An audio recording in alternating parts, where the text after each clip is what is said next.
দর্শক, ইস্পাহানি মির্জা পড়ছিয়া মুক্তবাক অনুষ্ঠানে আপনাদের সবাইকে স্বাগত জানাচ্ছি। দর্শক, আজ আপনাদের সাথে আছি আমি মনজুর আল মতিন। আওয়ামী লীগের কর্মসূচি এবং সেটির ব্যাপারে প্রেস সচিবের বক্তব্য থেকে আজকের আলোচনা আমরা শুরু করব। প্রাসঙ্গিক বিভিন্ন বিষয় আসবে। তিনজন সম্মানিত অতিথি রয়েছেন আমাদের সাথে। আছেন জনাব শামসুজ্জামান দুদু, তিনি ভাইস চেয়ারম্যান বিএনপি। আছেন জনাব রহিন হোসেন প্রিন্স, সাধারণ সম্পাদক সিপিবি। এবং সরাসরি আমাদের সাথে যুক্ত হয়েছেন জনাব গোলাম মর্তুজা, তিনি প্রেস মিনিস্টার, ওয়াশিংটনে বাংলাদেশের দূতাবাসে। আপনাদের তিনজনকে স্বাগত আমাদের এই অনুষ্ঠানে। দর্শক, শুরুতেই প্রেস সচিবের বক্তব্য নিয়ে একটা প্রতিবেদন দেখব।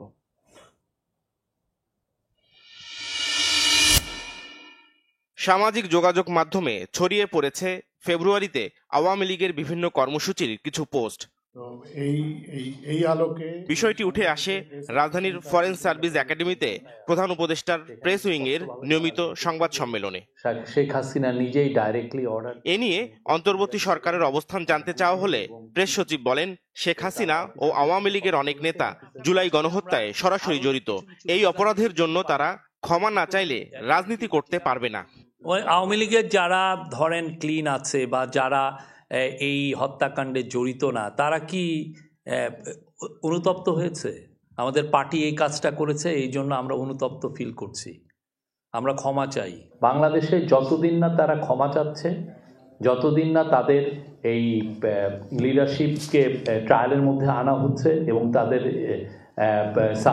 সাবমিট টু জাস্টিস, এবং তাদের যতদিন না তাদের অ্যাকাউন্টেবিলিটির মধ্যে আসছে, ততদিন তাদের কোনো প্রোটেস্ট করার আসলে করতে দেওয়া হবে না। নির্বাচন প্রশ্নে প্রেস সচিব বলেন, সংস্কার কমিশনের রিপোর্টের পর রাজনৈতিক দলগুলো কতটা সংস্কার চায় তার উপর নির্ভর করছে নির্বাচনের দিনক্ষণ। যে যদি কম রিফর্ম হয়, সেক্ষেত্রে এই বছরের ডিসেম্বরের মধ্যে ইলেকশনটা হবে। হ্যাঁ, সেটা আমরা বলেছি, মানে ইন্টারিম গভর্নমেন্ট বলেছে। আর একটা হচ্ছে যে যদি পার্টিগুলো মনে করে যে না, আমরা আরও বেশি রিফর্ম চাই গভর্নমেন্টের কাছ থেকে, তাহলে সেক্ষেত্রে আরও 6 মাস এটা এক্সটেন্ড করা যেতে পারে, মানে জুন 2026 এর মধ্যে হতে পারে। গেল 6 মাসের অর্থনৈতিক পরিস্থিতি নিয়ে সিপিডির নেতিবাচক পর্যবেক্ষণের সমালোচনা করেন প্রেস সচিব। আমি জানি না সিপিডি এখান থেকে কোথায় কোথায় ফিগার পেলেন। স্পষ্ট দেখছি যে আমাদের যথেষ্ট ভালো এক্সপোর্ট গ্রোথ হচ্ছে, অ্যান্ড উইচ ইজ গ্রেট বাংলাদেশের কনটেক্সটে। এবং আমরা আশা করছি যে আমরা আরও কিছু কিছু মেজার নিতে যদি পারি, এবং ইকোনমিক এবং চিরাং পোর্টের যদি এফিসিয়েন্সি ফিরে, আপনি নিশ্চিত থাকেন আপনি বাংলাদেশে আপনি যে ফরেন ডাইরেক্ট ইনভেস্টমেন্ট বললেন, ফরেন ডাইরেক্ট ইনভেস্টমেন্ট প্রচুর আসবে। দাবি করেন দেশ ভালোই চলছে, তেমন অভিযোগ নেই অন্তর্বর্তী সরকারের বিরুদ্ধে। দেশকে তো 6 মাস ধরে ভালোই সামাল দেওয়া হচ্ছে, ঠিক না? আপনি এই গভর্নমেন্ট। শুরুতেই জনাব দুদু, আপনার কাছে আসতে চাই। এই যে পরিস্থিতি, যেখানে আওয়ামী লীগ তাদের সামাজিক যোগাযোগ মাধ্যমের মাধ্যমে কর্মসূচি ঘোষণা করছে, তার মধ্যে হরতালও রয়েছে, আর অন্যদিকে সালমানুর রহমান তার আইনজীবীদের সাথে আদালতে কিছু কথা বলেছেন, তার খানিকটা অংশ পড়ে শোনাই। তিনি আইনজীবীদের ডেকে জানতে চান, শ্রমিকদের কি খবর, এরা কি করতেছে? সরকার আমার 40,000 শ্রমিকের চাকরি খেয়েছে, 10,000 শ্রমিক মাঠে নামলেই তো হয়। আমি চাইছিলাম কোম্পানিটা চালানো হোক, এখন দেশের যে অবস্থা, ইত্যাদি। এবং পরে ঢাকা বিশ্ববিদ্যালয়ের সংঘর্ষ এবং ইত্যাদি শিক্ষকদের যে আন্দোলন, সেটার খবর শুনেও তিনি খানিকটা স্মিত হেসেছেন বলে খবর বেরিয়েছে। এরপরে অবশ্য আজকে তার আইনজীবীরা আদালতে বেশ হট্টগোল করেছেন, কেন এই খবরগুলো বাইরে আসলো সেটি জানতে চেয়ে। প্রশ্ন হচ্ছে, এই যে আওয়ামী লীগ এই মুহূর্তে কর্মসূচি দেওয়ার মতন অবস্থানে যাচ্ছে, এবং বলা হচ্ছে তাদের ছায়াতলে আরও অনেকে হয়তো আন্দোলন করার চেষ্টা করছেন, এবং সেটার ব্যাপারে আজকে প্রেস সচিব বলেছেন যে এই ধরনের অবৈধ বিক্ষোভের সুযোগ নেই। এই পরিস্থিতিতে আসলে বিএনপির মতো দল, বড় রাজনৈতিক দল যারা এই অভ্যুত্থানেরও একটা বড় অংশীদার, তাদের অবস্থানটা কি? জি, আপনাকে ধন্যবাদ। সরকার আসলে আওয়ামী লীগ কিভাবে নামবে সে পথ প্রেস সচিব সাহেব দেখালেন। ক্ষমা চাইলে, কৃতকর্মের জন্যে অনুতাপ অনুভব করলে আওয়ামী লীগ নামতে পারবে। একই সাথে বিচারের মুখোমুখি হলে, বিচারের মুখোমুখি হলে তো বিচার তো শুরু হয়েছে বলে আমরা, শেখ হাসিনাকে দেশে এসে আদালতে আত্মসমর্পণ করতে হবে। হ্যাঁ, যদি আদালতে না আসে বা তারা রাস্তায় নামে বা রাস্তা নামার চেষ্টা করে, তাহলে কি হবে?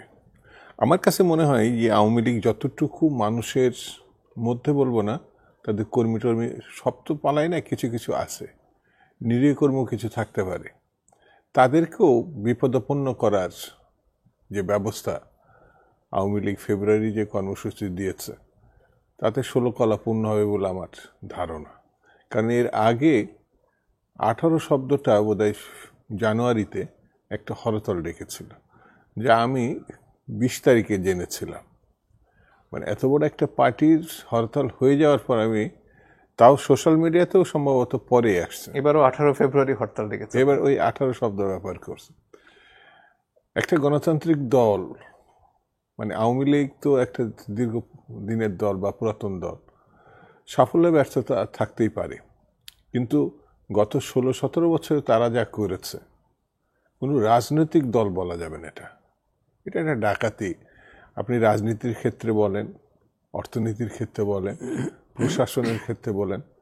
আজকেও একটা দেখলাম যে একটা ছেলেকে সোশ্যাল মিডিয়ায় একজন পাঠাইছে ছবিটা, 7-8 জন পুলিশ ঘিরে রেখে একটা ছেলেকে প্রকাশ্যে গুলি করলো, পড়ে গেল, ওরা চলে গেল। এই ধরনের অসংখ্য ঘটনা আছে, এখনো পর্যন্ত আছে। বিভিন্ন রাজনৈতিক দলের কর্মসূচি অনুযায়ী নির্বাচনের প্রশ্নে, গণতন্ত্র প্রতিষ্ঠার প্রশ্নে ভিন্ন ভিন্ন দৃষ্টিভঙ্গি থাকতে পারে, কিন্তু স্বৈরাচারের প্রশ্নে, ফ্যাসিবাদের প্রশ্নে, পতিত সরকারের প্রশ্নে আমার মনে হয় না যে বিএনপি সহ যেসব রাজনৈতিক দল দীর্ঘদিন লড়াই সংগ্রাম করেছে বা ছাত্র জনতা যারা বুকের রক্ত দিয়েছে তারা তাদের অবস্থান থেকে সরে গেছে, এটাও না। বরঞ্চ আমাদের ডক্টর মোহাম্মদ ইউনূস সাহেবের প্রেস সচিব সাহেব যে কথাগুলো না বললেও পারতেন বলে আমার মনে হয়। একটি রাজনীতি দল কি করবে এটা তাদের বিষয়, আর সরকার বা দেশবাসী কি করবে এটা তাদের বিষয়। এটা আমার কাছে মনে হয়েছে। এই কথাটা উনি এর আগেও বলেছেন, যেমন কম সংস্কার চাইলে তাড়াতাড়ি নির্বাচন করা সম্ভব। রাজনীতি এবং সংস্কার সম্বন্ধে আমি বলবো প্রেস সচিব যে ভাষায় যে ভঙ্গিতে কথা বলেছে, এটা তার বলারই কোনো রাইট নাই, এটা রাজনৈতিক বিষয়। ডক্টর ইউনূস বলতে পারেন, অন্য কোনো উপদেষ্টা বলতে পারেন, এটা তার সাবজেক্ট না। তিনি প্রধান উপদেষ্টার বক্তব্যের সূত্র ধরি, সেটা অনেক আগে উনি বলেছেন, কম না বেশি। মানে এই ন্যূনতম সংস্কার হলে ডিসেম্বর, যদি আরেকটু বেশি রাজনৈতিক দলগুলো রাজি হয় সেটা তাহলে আমাদের সঙ্গে পরের বছর জুন। প্রতিনিয়ত আমরা যেমন দায়বদ্ধ হচ্ছে জনগণের কাছে, সরকারের কাছে আমরা যে মানে সমর্থনটা দিয়েছি, অন্যান্য রাজনৈতিক দলগুলো দিয়েছে, তাতে আর কতদিন পর্যন্ত এই দায় বহন করা যাবে এটাও একটা প্রশ্ন। বাজারের অবস্থা, আইন শৃঙ্খলা পরিস্থিতি, প্রশাসন, জি, এসব ঘটনাগুলো দেখার পরে মনে হয় যে এই দায় আর কতদিন বহন করা যাবে। নির্বাচন ছাড়া গণতন্ত্রের উত্তরণের আর কি পথ আছে এটা আমার জানা নাই। আমি বলছি না যে এই মুহূর্তে দিতে হবে, বিএনপি বলতে মনে করেন এই মুহূর্তে দিতে। 5 আগস্টের একটা তারিখের কথা একজন নেতা বলেছেন। 5 আগস্ট গেল 1 বছর, তো 1 বছরের মধ্যে এই 6 মাস হয়ে গেছে।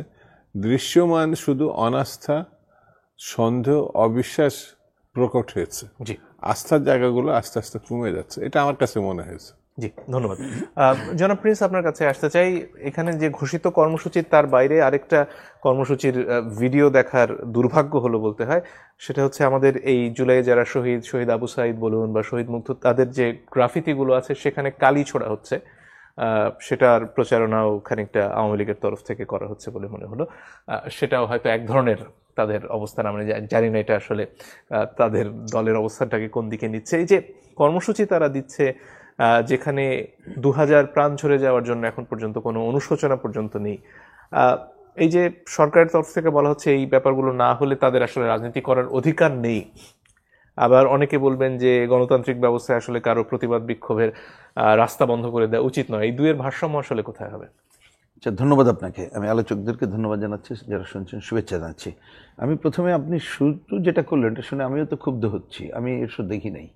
ওই যে যেটা বললেন যে এই যে জুলাই আগস্টের যে অভ্যুত্থান এবং সেইখানে কালিছোড়া, এটা তো কোনোভাবেই গ্রহণযোগ্য না। বরঞ্চ আমি তো গতকাল গিয়েছিলাম, আমি ঢাকার বাইরেই ছিলাম, গতকাল এসে এইখানে কি বলে শিল্পকলা একাডেমিতে প্রথম আলোর উদ্যোগে যেটা হচ্ছে সেটা তো দেখলাম যে বড় জায়গায় না হলে অনেক ভালো, এবং এইখানে আমি তো মনে করি যে অনেকের দেখাও দরকার। বিশেষ করে কিছু জায়গা দেখলাম যে যারা এই সময় শহীদের মৃত্যুবরণ করেছেন তাদের কিছু জিনিসপত্র সংগ্রহ, মানে যেটা আসলে এই প্রতি মুহূর্তে এগুলোকে আমাদেরকে মনে করাতে হবে। কারণ এত বড় একটা গণ অভ্যুত্থান এবং যারা এ ধরনের জীবন উৎসর্গ করলো এবং শুধু আন্দোলন সংগ্রাম জায়গাটাকেও তো সামনে নিয়ে আসতে হবে যাতে এর অপব্যাখ্যা না হয়। হয়তো আমি এটা নিয়ে কোনো আলোচনা করছি না, তবুও খালি তুলে রাখি যে ওই কয়দিনের ছিল না, আরও দীর্ঘ এক যুগেরও বেশি সময় ধরে ছিল, সেটা হয়তো অন্য আলোচনা। এটা একটা আমি প্রসঙ্গক্রমে এটা বললাম। দ্বিতীয়ত আমি এই যে একটু যেটা আপনি শেষে এসে বললেন, দেখেন একটা গণতান্ত্রিক অধিকার এবং যে প্রশ্নটা, এগুলো তো একটা ধরেন অফিসিয়াল বক্তব্য যে সবার গণতান্ত্রিক অধিকার আছে, অমুক টমুক, ঠিকই আছে, সেটা নিয়ে তো করে ব্যাপার না। কিন্তু আপনি কখন এই কথাটা কি বলছেন সেটাই তো হচ্ছে বড় ফ্যাক্টর। আমি এইভাবে বিবেচনা করার পক্ষে এবং আমার মনে হয় সেটাই যথার্থ। এবার আসি, এই যে আমি নিজেও কিন্তু একটু হইতেছি যে আওয়ামী লীগের যে প্রোগ্রামটা বলছেন, এটা কি আওয়ামী লীগের প্রোগ্রাম? আওয়ামী লীগ কোথায়? আওয়ামী লীগ তো কোনো দল নামে কোনো দল এক্সিস্ট করছে তা তো দেখছি। তার মানে ধ্বংস হয়ে যাচ্ছে কিনা আমি সে আলোচনাটা অন্য আলোচনা, আমি যাচ্ছি না, মানে এক্সিট করছে না। বরঞ্চ আমার কাছে মনে হচ্ছে যে আমরা কি এটা করে তাদের এই প্রচারের ভূমিকা পালন করছি কিনা। কারণ আমি যদি ধরেও নেই, আমি যদিও বলছি যে এটা আমি নিশ্চিত মোটেই না, যে এই ধরনের কিছু বলল ফেসবুকে বা কোনো মাধ্যমে, এইটাকে যদি আমরা নিজের প্রচার প্রপাগান্ডার জায়গায় না যাই, এটা বাংলাদেশের জনগণই এটা প্রতিহত করবে। কারণ এত বড় একটা ঘটনার পরে কোনো মানুষ, বিবেক বুদ্ধিমান মানুষ এইটাকে সমর্থন করতে পারে এরকম হিসাব আমার কাছে নাই, হতেই পারে না, একেবারে সাপ সাপ কথা। সুতরাং এই জায়গায় তারা এটা করবে আর মানুষ সাধারণভাবে বসে থাকবে তার গণতান্ত্রিক অধিকারের কথা বলে, এইটা আমি অন্ততপক্ষে বিশ্বাস করি না। এটাও পরিষ্কার কথা বললাম। এবার আসি আমার একটু বক্তব্য এখানে, যেহেতু আপনি একটা ভিডিওতে দেখালেন প্রেস সচিব সাহেবের বক্তব্য। আসলে দুদুভাই একটু বলেছেন, আমি এর আগেও বলেছি, এটা নতুন না, যে অনেক সময় উনি বা অনেক বক্তব্য শুনলে আমার দিক থেকেও বুঝতে একটু অসুবিধা হয় যে সব বক্তব্যটা কার, এটা কি সরকারের বক্তব্য না ওনার বক্তব্য। আর ওনার বক্তব্য হলে প্রেস সচিব, তার তো একটা দায়িত্ব আছে, আমরা অতীত দিনে কিন্তু এরকম দেখিনি। তা যদি উনি ওই রকম গুরুত্বপূর্ণ এটা হন, তিনি তো উপদেষ্টা হইতে পারেন, তার থেকেও বক্তব্য দিতে পারেন। নাহলে কেন আমি বলছি জানেন, যে অনেকগুলো ঘটনা এই অন্তর্বর্তীকালীন সরকার, তাদের কর্মকাণ্ড যদি বেশি প্রশ্নবিদ্ধ হয়, তার কিন্তু সুযোগ নেবে ওই অপশক্তিগুলো। এটা আমি অনেকগুলো ঘটনা এটা বলতে পারি, একটু হিসাব করে দেখতে পারেন, দ্বিমত করলে আলোচনায় রাজি আছে, আপত্তি নেই। কিন্তু আমাদের মানে অরিডিটি হচ্ছে তাতে তো ওরাই সুযোগ নেবে, এটা মনে রাখা দরকার। এবার ছোট করে দুইটা মন্তব্য করি আমি। এটা ওনার কথা যেটা শুনলাম, যে প্রথমটা বলছেন সরকারের দৃষ্টিভঙ্গি, ঠিক আছে, আমি আসছি ও কথায়। দেশ ভালোই চলছে, এটা তো ওনার সাথে একমত হতে পারছি না।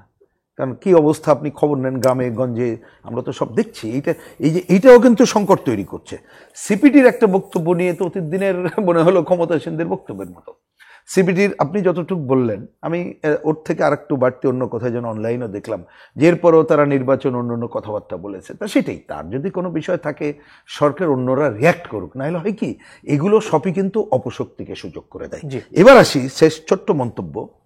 উনি যে কথা বলেছেন এটা আমারও, দেখেন পরে আমি এখানে শুনলাম বলছে হত্যাকাণ্ডে জড়িতরা না, তারাও অনুতপ্ত হয়নি। তা আমরা কেন তাদেরকে এই গাইডলাইন দিতে যাব? এত বড় একটা পতিত শক্তি, এত বড় একটা হত্যাযজ্ঞ তারা সংগঠিত করলো। নর্মাল পিরিয়ড হলে অন্য জিনিস, তারপরে তো আমার কোনো গাইডলাইন দেওয়ার দরকার নেই যে তুমি এই মানে কাজটা করলে তুমি সুযোগ পেয়ে যাবা। এইটাও আমার বিবেচনা একটা ভুল পদক্ষেপ। ধন্যবাদ।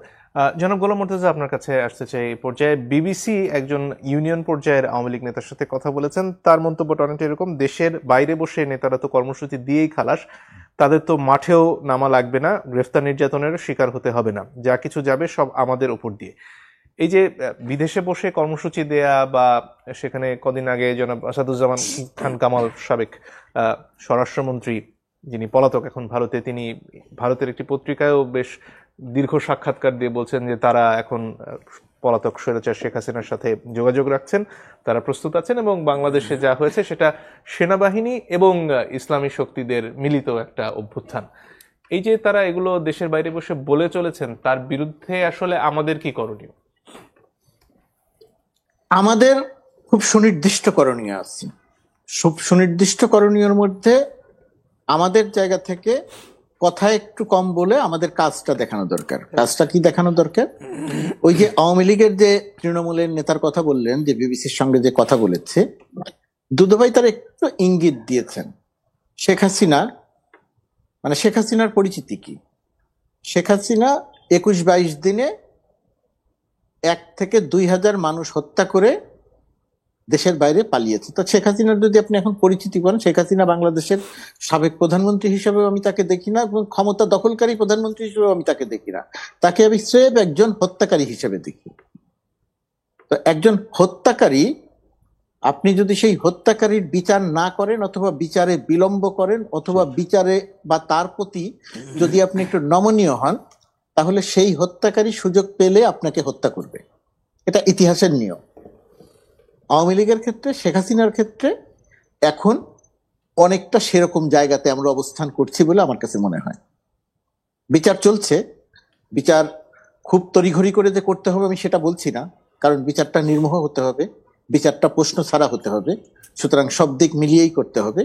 কিন্তু যে জায়গাটাতে প্রশ্ন, আওয়ামী লীগ দল হিসেবে যে অপকর্ম করেছে 5 আগস্ট তার পতনের পরে, যে পরিমাণ বিক্ষুব্ধ মানুষ ছিল, সেই বিক্ষুব্ধতার প্রকাশ যতটা ঘটা দরকার প্রত্যাশিত ছিল, আওয়ামী লীগের নেতাকর্মীরাও যা মনে করেছিলেন, সেই তুলনায় আসলে তাদের উপরে নিপীড়ন বলেন, নির্যাতন বলেন, আমি বলছি যে হওয়া দরকার ছিল সেটা বলছি না, আমি বলছি সেই তুলনায় কিছু হয় নাই তাদের উপরে। যে কারণে শেখ হাসিনা পালিয়ে দেশের বাইরে অবস্থান করছেন, কিন্তু শেখ হাসিনা গল্প তৈরি করছেন যে আমার এত হাজার মানুষ মারা গেছে, 3,000 পুলিশ মারা গেছে, ইত্যাদি ইত্যাদি কল্পকাহিনী প্রচার করছেন। কিন্তু যেহেতু এগুলো দেশে ঘটে নাই, সেই কারণে শেখ হাসিনা সহ ওই যে আসাদুজ্জামান খান তো কি বলবো যে মানে হত্যার মাস্টার মাইন্ড। সুতরাং তার বিষয় নিয়ে কথা আগে না বলে, যে যেহেতু শেখ হাসিনা বা আওয়ামী লীগ বলতে পারছে না যে দেশে তার নেতা কর্মীদের উপরে নিপীড়ন, নির্যাতন, হত্যাকাণ্ড, জ্বালাও পোড়াও চলছে, এই প্রমাণগুলো বা এই তথ্যগুলো যেহেতু তারা দেশের বাইরের মানুষকে জানাতে পারছে না, সেই কারণে আওয়ামী লীগ বা শেখ হাসিনা এখন এমন কর্মসূচি নিয়ে মাঠে নামছে, যে কর্মসূচির পরিপ্রেক্ষিতে বিক্ষুব্ধ ছাত্র জনতা, যাতে আওয়ামী লীগের যে সমস্ত তৃণমূলের নেতা কর্মীরা দেশের ভেতরে অবস্থান করছেন তারা আক্রান্ত হন। তারা যদি আক্রান্ত হন, তাহলে আওয়ামী লীগের বা শেখ হাসিনার জন্য রাজনীতি করতে সুবিধা হয়। এটা হচ্ছে শেখ হাসিনার সেরকম একটা কৌশলের অংশ হিসেবে শেখ হাসিনা এই হরতাল বা রাজনৈতিক কর্মসূচির ঘোষণা দিয়েছেন। আর আমাদের দিক থেকে যে জায়গাটা সতর্ক থাকা দরকার, সেই সতর্কতার জায়গাটা হচ্ছে এই ধরনের রাজনৈতিক কর্মসূচি, হরতাল পালন করতে পারবে না, রাজনৈতিক কর্মসূচি বাস্তবায়ন করতে পারবে না, সেই জায়গাতে আওয়ামী লীগ নাই। কিন্তু এটাকে যেন আমরা শুধুমাত্র হাসি রসিকতা দিয়ে, সোশ্যাল মিডিয়ার হাসি রসিকতার বিষয়ে পরিণত না করি। এটাকে যেন আমরা খুব সিরিয়াসলি নেই। এটাকে সিরিয়াসলি নিতে হবে এই কারণে, ওই কারণে হত্যাকারীর যদি আপনি বিচার না করেন, হত্যাকারী আপনাকে হত্যা করবে। আওয়ামী লীগ, শেখ হাসিনা সেই দিকে এগিয়ে যাচ্ছে। তো সেই দিকে যাতে এগিয়ে না যায়, আপনাকে মাথায় রাখতে হবে যে হরতাল পালন করতে পারবে না, কিন্তু সন্ত্রাসী কর্মকাণ্ড করতে পারবে। তো আওয়ামী লীগ আসলে কি করতে চাইছে, এটা যেমন বিএনপির মতো বড় দল তাদেরও বিবেচনায় রাখতে হবে, সিপিবির মতো বাম রাজনৈতিক দল তাদেরও বিবেচনায় রাখতে হবে, ছাত্র জনতারও বিবেচনায় রাখতে হবে, সরকারকে তো রাখতে হবেই বিবেচনায়, যে আওয়ামী লীগ আসলে কি করতে চাইছে। নিশ্চয়ই একটা ফ্যাসিস্ট হত্যাকারী রাজনৈতিক দলের বিরুদ্ধে একটা কঠোর অবস্থান নেওয়াটা গণ অভ্যুত্থানের মূল শক্তি, সেটা আমাদের অক্ষুণ্ণ রাখতে হবে। একটা বিরতির সময় হয়ে গেছে, দর্শক একটু পরে ফিরে আসছে, আশা করি সাথে থাকবেন। দর্শক, আপনারা দেখছেন ইস্পাহানি মির্জাপুর চা মুক্তবাক। আমরা আলোচনায় ফিরে আসব। নির্বাচনের ক্ষণ তারিখ নিয়ে বিএনপির এক ধরনের অবস্থানের কথা আপনারা নিশ্চয়ই শুনছিলেন। এই ব্যাপারে কথা বলেছেন নাগরিক কমিটির মুখ্য সংগঠক সার্জিস। তার বক্তব্য শুনে আমরা আলোচনায় আসবো। খুনি হাসিনা নাকি বাংলাদেশে আসবে খুব দ্রুত, বিভিন্ন তাদের নেতা কর্মীরা জেল থেকে এই কথা বলছে। আমরা স্পষ্ট করে বলি, জেল থেকে যাদের মাধ্যমে এই কথাগুলো বাইরে আসছে তারা ওই হায়নাদের অংশ, এবং তাদের ইচ্ছা অনুযায়ী খুনি হাসিনা বাংলাদেশে আসবে, তবে এসে সে আগে বিচারের মঞ্চে দাঁড়াবে, এরপর ফাঁসির মঞ্চে দাঁড়াবে। জনাব শামসুজ্জামান, আপনার কাছে ফিরে আসি। বিএনপির তরফ থেকে একটা তারিখও ঘোষণা করেছেন আপনাদের একজন নেতা, সেটা হচ্ছে 5ই আগস্ট, 1 বছর পূর্তি জুলাই অভ্যুত্থানের, এবং এর পাশাপাশি সরকারের তারিখ ডিসেম্বর, এবং সব মিলিয়ে জাতীয় নাগরিক কমিটি বা ছাত্রদের তরফ থেকে এই বিচার শেষ করা বা সংস্কারের ব্যাপারে গুরুত্ব দেওয়া হয়েছে। এর পাশাপাশি বিএনপি বলছে প্রয়োজনে সরকারকে পথে রাখতে ফেব্রুয়ারিতে আপনারা মাঠে থাকবেন। এই মাঠে থাকার ধরনটা কি হবে? এবং ঐতিহাসিকভাবে তো বাংলাদেশে শীতকালে ডিসেম্বরের আশেপাশের সময় নির্বাচন হয়, অগাস্টে আসলে নির্বাচন করাটা কতটুকু বাস্তবসম্মত বাংলাদেশের প্রেক্ষিতে? সব থেকে বড় কথা হচ্ছে যে সরকারের কাছে আমরা ডিসেম্বর বা জানুয়ারি এটা না, আমরা একটা সুনির্দিষ্ট দিন চাইছিলাম। মাস আর বছর এটা ঠিক করা যেত, কিন্তু সেই দিনটা মানে এত জনসমর্থিত একটি সরকার বলতে ব্যর্থ হয়েছে। মানে যেমন ধরেন একটা বিয়ে যেতে কন্যার পাত্রকে বিয়ে দিতে হয়, তাহলে ফেব্রুয়ারি মাসে দেব বলে কোনো কাউকে দাওয়াত দেওয়া যায় না। 1 ফেব্রুয়ারি বা 20 ফেব্রুয়ারি এভাবে একটা সুনির্দিষ্ট দিন করতে হয়, যে কোনো কাজের একটা সময় নির্ধারণ করতে হয়। তো এই সরকার পারে নাই আমার কাছে। মানে এখন যদি বলা হয় যে 31শে ডিসেম্বর নির্বাচন হবে, তাহলে কি সমস্যাটা চুকে যায়?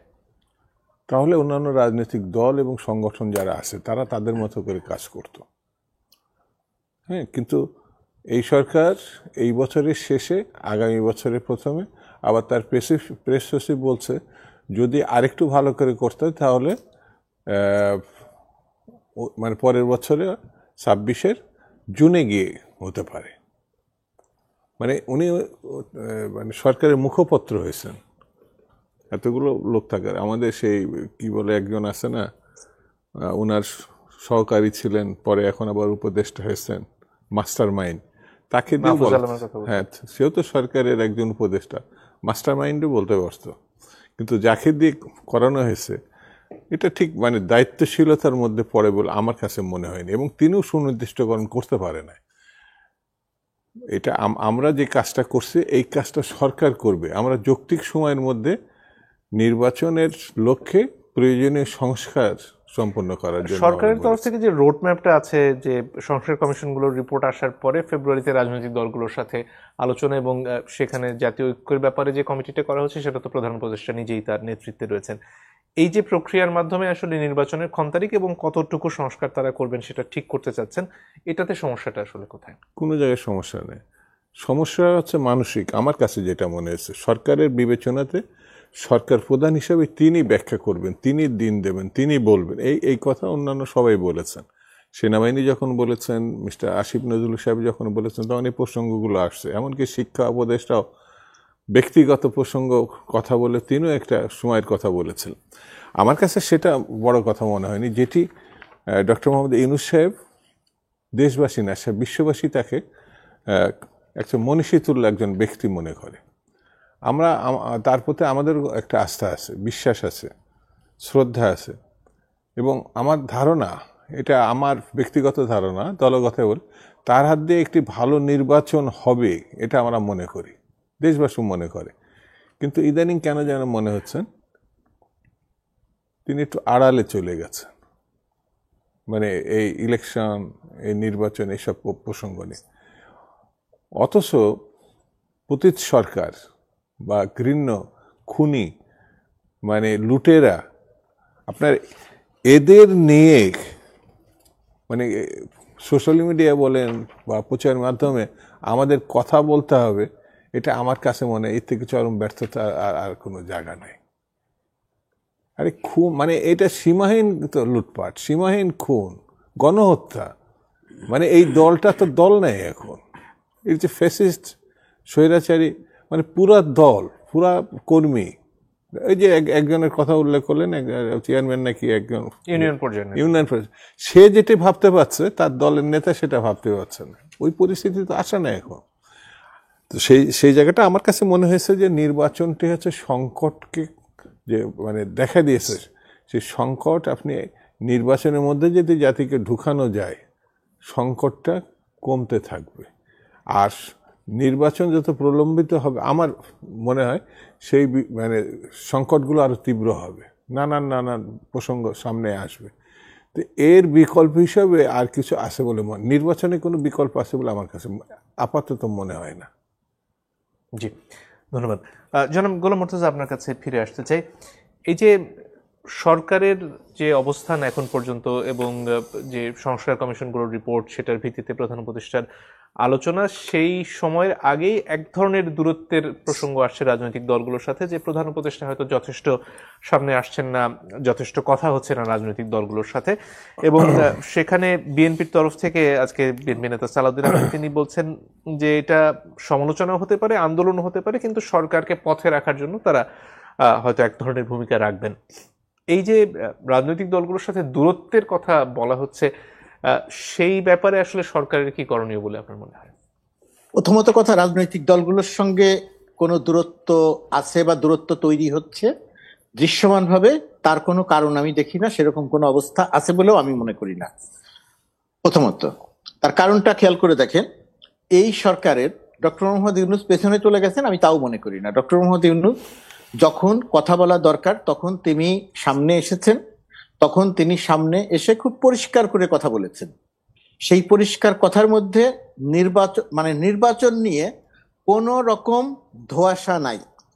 যদি এই সরকার, আমি সমালোচনা করতাম যদি এই সরকার নির্বাচন বিষয়টিকে একটা ধোঁয়াশার মধ্যে রাখতো, যে হবে নির্বাচন, যখন দেয়ার দরকার তখন দিব, ইত্যাদি ইত্যাদি কথা যদি বলতো। সরকারের অবস্থান খুব পরিষ্কার। সরকারের অবস্থান পরিষ্কার কি, নির্বাচন হয় ডিসেম্বরে অথবা 2026 সালের প্রথমার্ধের মধ্যে।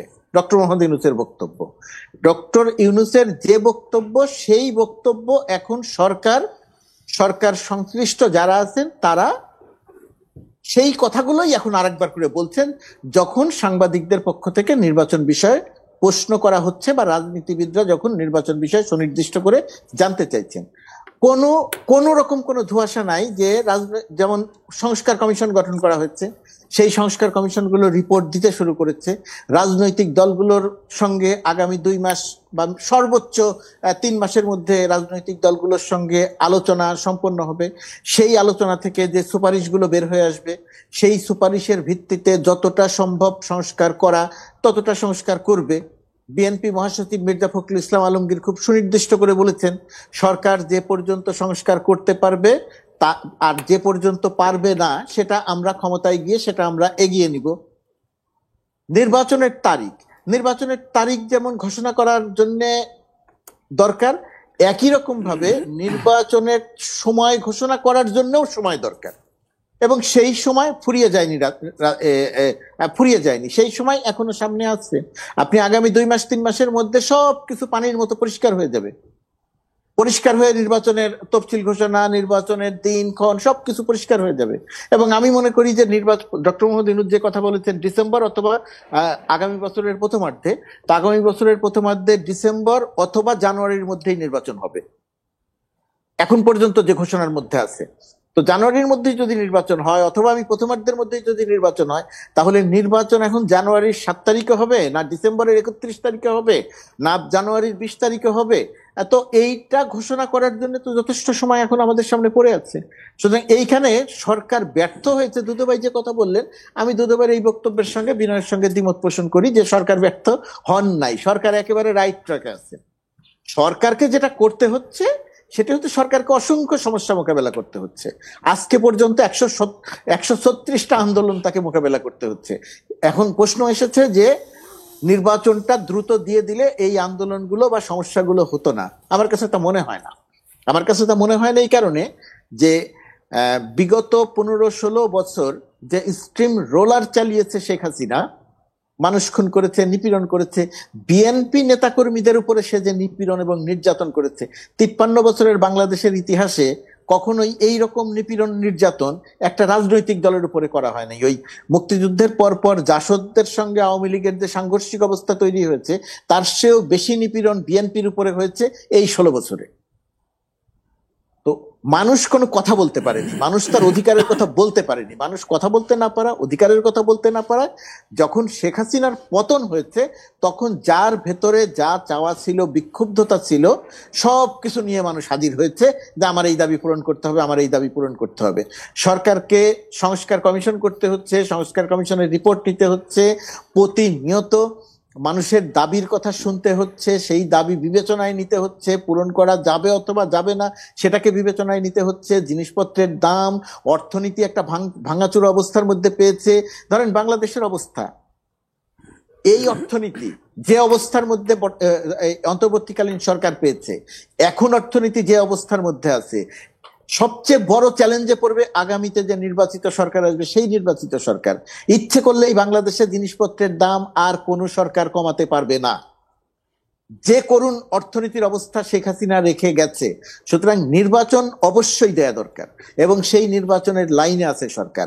নির্বাচিত সরকারই দেশ পরিচালনা করবে, বিকল্প কোনো শক্তি, বিকল্প কোনো। জনাব মুর্তজা, একটা কথা ঘুরে ফিরে বলা হচ্ছে যে সরকার অনেক ক্ষেত্রেই হঠাৎ চাপের মুখে এমন কিছু দাবি মেনে নিয়েছে, তাতে মনে হয়েছে যে এই সরকারকে চাপ দিলেই দাবি আদায় করা সম্ভব, এবং এই কারণেই আসলে এক ধরনের দুর্বলতার সুযোগ নিয়ে অনেকে দাবি আদায়ের জন্য মাঠে নেমে পড়ছেন। সেটার ব্যাপারে এটাকে আপনার কি আপনি, বক্তব্য? হ্যাঁ, এটা হয়তো অনেকাংশে সত্যি। আপনি এটাকে দুর্বলতা বলতে পারেন, এটাকে আপনি সংবেদনশীলতা বলতে পারেন, এটা আপনি মানবিকতা বলতে পারেন, অনেক কিছু দিয়ে আপনি ব্যাখ্যা করতে পারেন।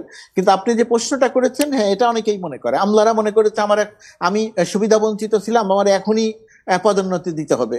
সরকার তাদেরকে পদোন্নতি দিয়েছে। আমলাদের পদোন্নতি দেয়া দেখে অন্যরা মনে করেছে আরে সরকারের কাছে চাইলেই তো পদোন্নতি পাওয়া যায়, চাইলেই তো সমস্যার সমাধান পাওয়া যায়। হ্যাঁ, এরকম ঘটনা ঘটেছে। কিন্তু এরকম সব কিছুর ঘটনা ঘটার পরেও সরকারের যে মূল এজেন্ডা সংস্কার করা এবং নির্বাচন দেয়া, সেই সংস্কার করা এবং নির্বাচন দেয়ার এজেন্ডা থেকে সরকার পিছনে ফিরে যায়নি। সরকার এই আন্দোলনগুলো বা এই দাবিগুলো সরকার ইচ্ছে করলে কঠোরভাবে মোকাবেলা করতে পারতো, কিন্তু ডক্টর ইউনূস খুব পরিষ্কার করে বলেছে, পুলিশ ব্যবহার করে, নিপীড়ন নির্যাতন করে অতীতের সরকার যেভাবে আন্দোলন দমন করেছে, আমরা পুলিশকে সেইভাবে ব্যবহার করতে চাই না। যদিও একটি দুটি আন্দোলনে পুলিশ নির্দয় আচরণ করেছে, বিশেষ করে ইবতেদায়ী মাদ্রাসার শিক্ষকদের ক্ষেত্রে পুলিশ অত্যন্ত নিষ্ঠুর আচরণ করেছে।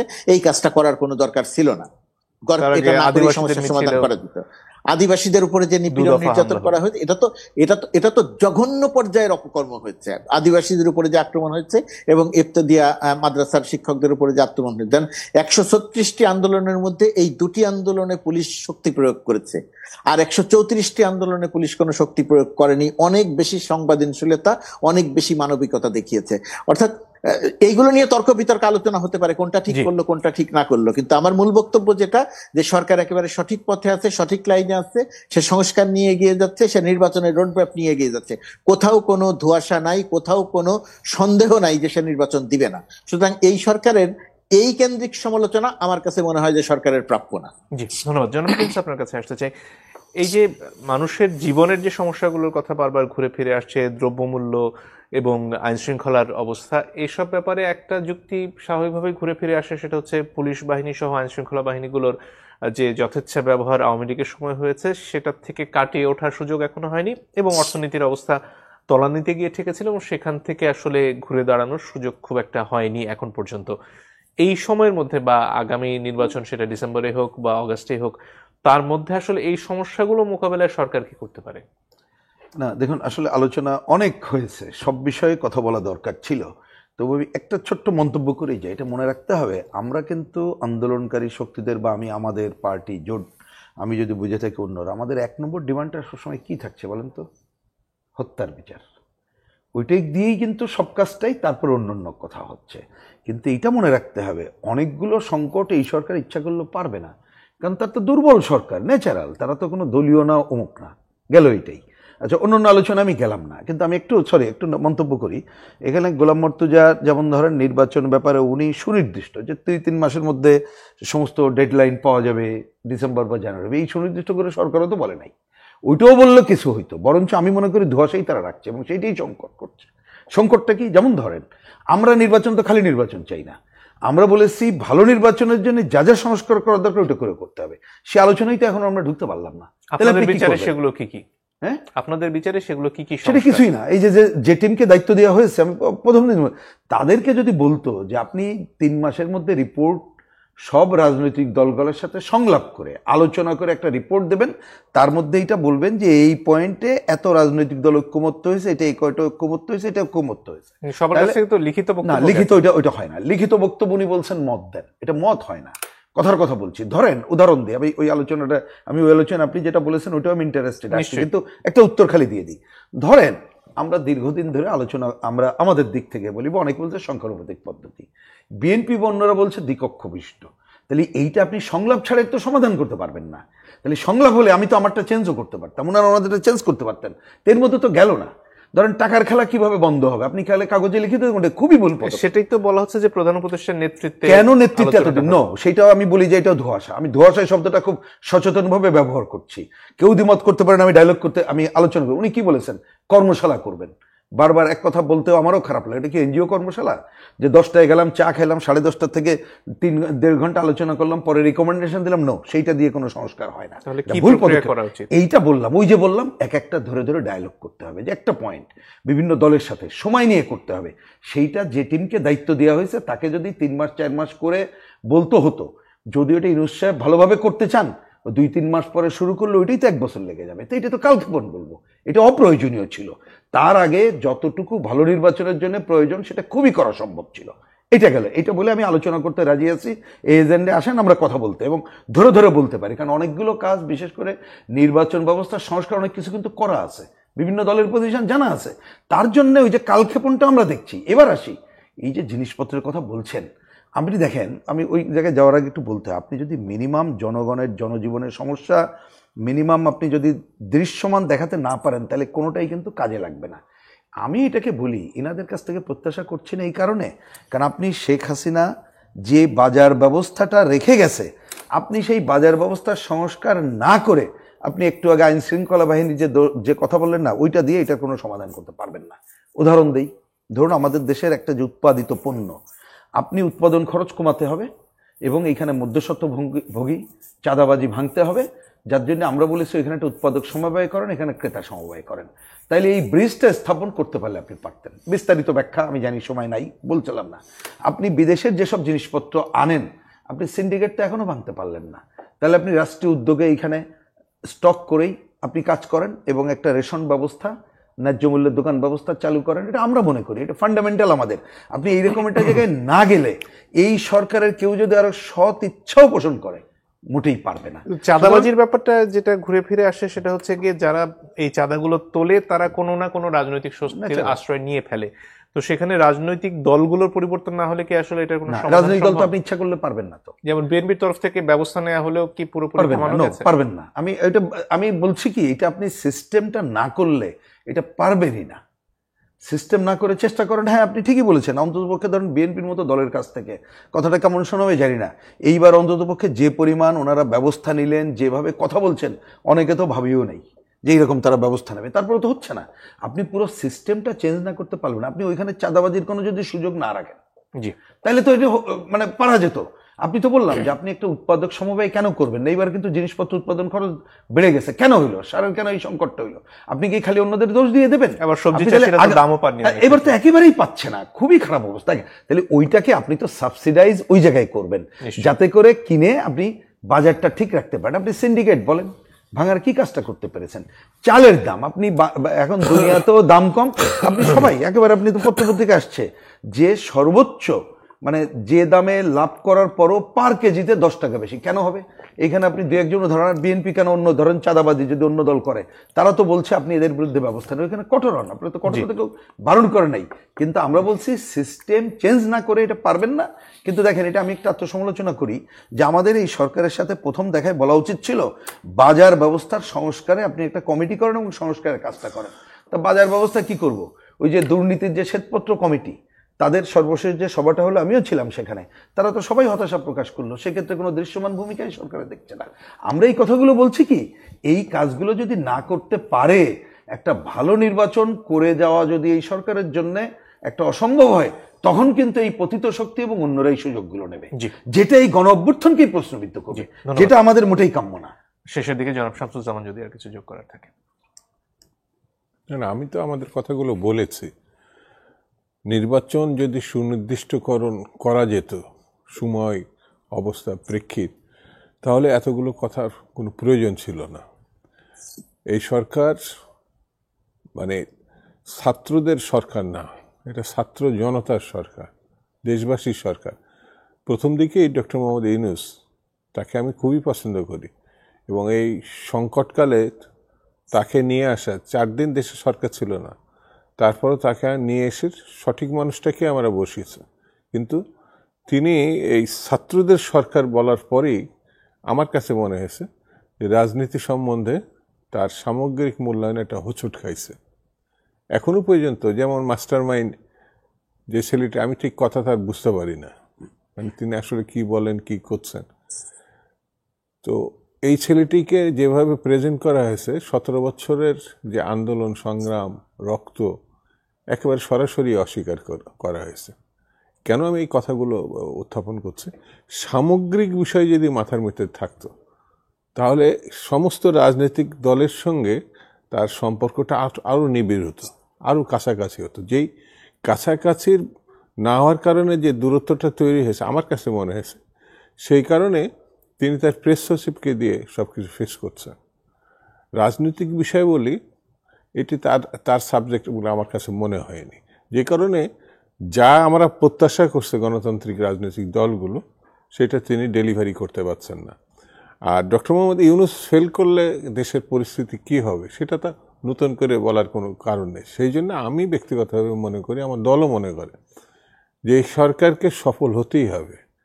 কারণ হচ্ছে সরকারকে সকল রাজনৈতিক দল সমর্থন করছে। সরকার ফেল করা মানে সমস্ত রাজনৈতিক দল ফেল করা, গণতান্ত্রিক শক্তি ফেল করা, মানে এই দেশে মানে পেশাজীবীদের ফেল করা। সেই কারণে এই সরকারকে আমরা তো তাকে পথ দেখানো না, যদি কোনো ত্রুটি থাকে সেই কথাগুলো উত্থাপন করি তার কাছে, যাতে আরো ভালো কিছু তিনি আমাদের পথ দেখাতে পারেন। জি, এটার বাইরে কোনো কারণ নেই। নিশ্চয়ই। অনেক ধন্যবাদ জনাব গোলাম মুর্তজা। যদি আর কিছু যোগ করার থাকে। না, এখন যে আলোচনাগুলো হচ্ছে, এই পুরো আলোচনাগুলোকে আমরা ইতিবাচক মনে করি যে একটা মুক্ত পরিবেশে সরকারের নানাবিধ দিক নিয়ে আলোচনা এবং গঠনমূলক সমালোচনা হচ্ছে। এর মধ্যে আমি খারাপের কোনো কিছু দেখি না। আর প্রিন্স ভাইয়ের ওই কথার সঙ্গে আমি শুধু আমার কথাটা একটু বলে রাখি যে আমি যে বললাম একটা স্বচ্ছ প্রক্রিয়ার মধ্যে দিয়ে যাচ্ছে, এটা হচ্ছে ডক্টর মোহাম্মদ ইউনূসের যে বক্তব্য, আমি শুধু সেই বক্তব্যটার ব্যাখ্যা দিয়েছি বা সেই বক্তব্যটাই বলেছি। সেই বক্তব্যের বাইরে আমি নিজে থেকে কোনো কথা বলিনি। অর্থাৎ প্রিন্স ভাই যে কথাটা বললেন যে সরকারও বলে নাই, কথাটা সঠিক নয়, সরকারই বলেছে। ডক্টর ইউনূসের বক্তৃতা, ডক্টর ইউনূস জাতির উদ্দেশ্যে ভাষণ দিয়ে যে কথাগুলো বলেছেন, তার মধ্যে এই কথাগুলো একদম পরিষ্কার করে আছে। ডক্টর ইউনূস এখন পর্যন্ত দেশের যে 3-4টি পত্রিকার সঙ্গে কথা বলেছেন, সেই পত্রিকাগুলোকে তিনি খুব পরিষ্কার করে এই কথাগুলো বলেছেন যে তিনি পর্যায়ক্রমে কোন সময় কোন কাজটা করবেন। এখন রাজনৈতিক দল হিসেবে বিএনপি, সিপিবি বা অন্যান্য রাজনৈতিক দলের সেই জায়গাতে মত থাকবে, দ্বিমত থাকবে, পরামর্শ থাকবে। ওই যে কথাটা বলা হচ্ছে যে যদি সরকারের কোনো ত্রুটি থাকে, পরামর্শ দিয়ে আমরা সঠিক জায়গায় আনতে চাই, এটাই তো গণতন্ত্রের বিউটি। এখন সেই গণতন্ত্রের সৌন্দর্যের জায়গাতে বাংলাদেশ আছে। অনেক সমস্যা আছে, অনেক জটিলতা আছে, সরকারের পক্ষে সব করা সম্ভব নয়। সরকার ভুল করছে, ভুল থেকে সংশোধন করছে, সরে আসছে, এই সবই হচ্ছে। এবং এর মধ্যে আমি বড় রকমের কোনো ত্রুটি দেখছি না। এবং সবচেয়ে যেটা কম দেখছি বা সবচেয়ে যেটা মানে দেখছি না, সেটি হচ্ছে নির্বাচন নিয়ে কোনো ধোঁয়াশা রাখে নাই সরকার। সরকারের নির্বাচন নিয়ে ধোঁয়াশাটা তখনই বলা যেত যদি সে বলতো যে না এখন নির্বাচন না, নির্বাচন পরে। যদি সে বলতো আমার সংস্কার করতে 5 বছর সময় লাগবে, এর মধ্যে তোমরা নির্বাচন নিয়ে কথা বলতে পারবে না। রাজনৈতিক দলগুলো মোটামুটি ভাবে যেভাবে চেয়েছে, নির্বাচন নিয়ে সরকারের অবস্থান মোটামুটি ভাবে হুবহু রাজনৈতিক দলের মতোই। এই জায়গাটাতে কোনো রকম কোনো সংশয়, সন্দেহ বা বাংলাদেশ ডক্টর ইউনূস সরকারের ফেল করার কোনো সম্ভাবনা আমি দেখছি না। দেশ যেভাবে চলছে, বহু সংকট আছে, সেই সংকট থেকে উত্তরণের চেষ্টাও চলছে এবং সেই চেষ্টার জায়গাতে এই আলোচনাগুলো দরকার। এবং বিএনপি, সিপিবি সহ অন্যান্য সব রাজনৈতিক দল যেভাবে সরকারকে সহায়তা এবং সহযোগিতা করছে, সেটাকে আরো বৃদ্ধি করা দরকার। এবং আমাদের সবার মনে রাখা দরকার যে পতিত স্বৈরাচার ফ্যাসিস্ট হত্যাকারী শেখ হাসিনা এবং তাদের দোসররা তো আগে যে দোসর ছিল সেই দোসর, আর এখন যারা নতুন করে দোসর হয়েছে, এই নতুন দোসর, এই সবাইকেই একটা পর্যবেক্ষণের মধ্যে রাখা দরকার এবং হত্যাকারী এবং তাদের দোসরদের বিচারের আওতায় আনাটা প্রথম অগ্রাধিকার দেয়া দরকার। অনেক এই ধন্যবাদ। জায়গায় যেন কোনো গাফিলতি না হয়। জনাব প্রিন্স যদি আর কিছু যোগ করতে থাকে। না, একেবারে উনি শেষ যে কথা বললেন, আমরা বললাম যে অগ্রাধিকার নিয়ে কোনো আমি তো দ্বিমত দেখি না, বরঞ্চ আরো দ্রুততার সাথে করা দরকার, এটি নিয়ে কোনো দ্বিমত নেই। কিন্তু যে জিনিসটা হচ্ছে, আমি আবারও বলি, এইখানে ধরেন মুর্তজা ভাই যেভাবে বললেন যে আগামী 2-3 মাসের মধ্যে কবে নির্বাচন, কোন তারিখ, এগুলো নিশ্চিত হবে, ডিসেম্বর অথবা জানুয়ারিতে। আমি বলছি এইরকম সুনির্দিষ্ট হয়নি। একই সাথে আমি ওই কথাটা রিপিট করছি, কারণ যেটা নিয়ে ধরেন কন্ট্রোভার্সি হচ্ছে সেটা সমাধান করা দরকার। যদি আমরা বুঝতাম যে অমুক তারিখ, যেটা বললেন আপনি, যেমন ধরেন যে অগাস্ট বলে বললেন যে কি বলে বর্ষা, কারেক্ট, জুন তো তাই, জুন জুলাই আগস্ট তো ভালো সময় না। তাইলে বাস্তবে উপযুক্ত সময় যদি বলেন সেপ্টেম্বর অক্টোবর বা এরকম একটা সময়, বা ডিসেম্বর জানুয়ারি, বাংলাদেশের হিসাবে তো তাই। তাহলে সেইটা হলে, আমি রিপিটটা আবার করছি কি, দেখেন যদি বুঝতাম যে সংস্কার আলোচনা শুরু হয়ে গেছে, আমরা কিন্তু প্রথমে বলেছিলাম কি, সংস্কার আলোচনা শুরু হলে আমরা যদি বুঝি যে সংস্কার এইটুক করতে হবে, করার পরে সরকার বলল আগামী অক্টোবর ইলেকশন করব, তা আমরা যদি দেখি অক্টোবরের মধ্যে সম্ভব হবে না, ডিসেম্বর লাগবে, তাহলে আমিই বলবো যে নো, অক্টোবরে করেন না, ডিসেম্বরে করেন। কিন্তু সরকার যদি বলে ডিসেম্বরে করব, কিন্তু আমি যদি দেখি সংস্কার অক্টোবরে হয়ে যাচ্ছে, আসেন অক্টোবরেই করব। আমি বলছি যে ওনারা যদি, তাহলে এখন উল্টা প্রসেসে যাওয়ার পক্ষে আমার দিক থেকে, ওনারা যদি ডেট এরকম করেন, তখন সংস্কারের কাজটা আমরা দ্রুততার সাথে করে যেতে হবে। কারণ সুষ্ঠু গ্রহণযোগ্য নির্বাচনের জন্য যা যা সংস্কার করা দরকার, ওইটা করেই নির্বাচনে যেতে হবে, তাই ছাড়া নির্বাচন আমরা চাই না। আপনাদের তিনজনকে অসংখ্য ধন্যবাদ। দর্শক আপনাদেরকে ধন্যবাদ। বিদায় নিচ্ছি আজকের মতো।